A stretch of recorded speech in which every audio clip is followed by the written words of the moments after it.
Now, linked brakes, some people like them, others loathe them, but most people probably think it's a fairly new innovation. Motor Guzzi's had them 10, 15 years ago, but there's something that had them before that. This is an Ascot-Pullin going back to 1929. A British bike.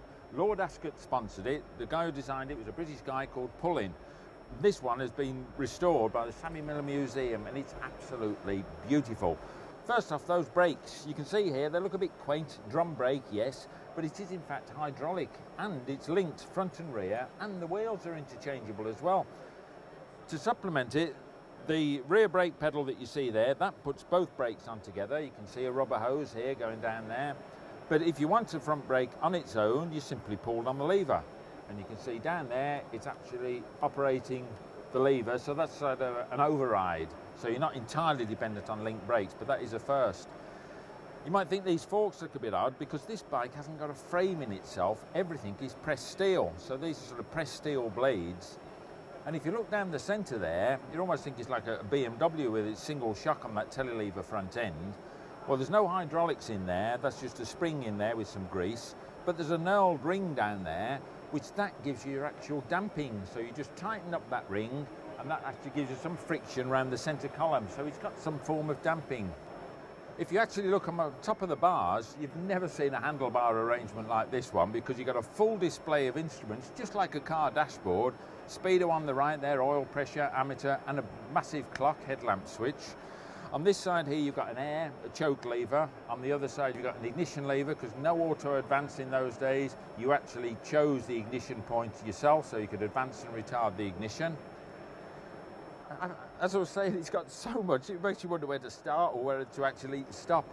All this frame, which is all pressed steel, there's the fuel tank there, hand gear change, 3-speed gear change, little toolbox on the top there. And while I'm up here, if the poor old cameraman can follow me, actually got on here a petrol gauge in a nice chrome bezel there.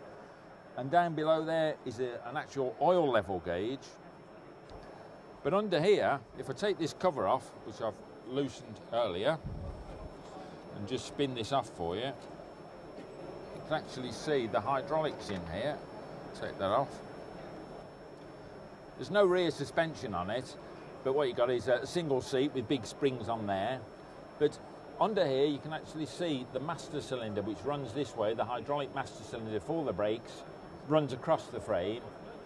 In here it's actually got a shock absorber on the drive sprocket. There's the old sprocket moving, but you've got a shock absorber there to take all the pulses out to the rear sprocket there, and there's the hose going to the rear brake. But absolutely bags of innovation, and I haven't finished yet, even though you might wish I had, because under here, the centre stand, and perhaps modern manufacturers could learn from this. See, it's got a little plunger there that moves in and out. Well, what you do is lean the bike one way and pull that out, and the stand actually drops down by a couple of inches.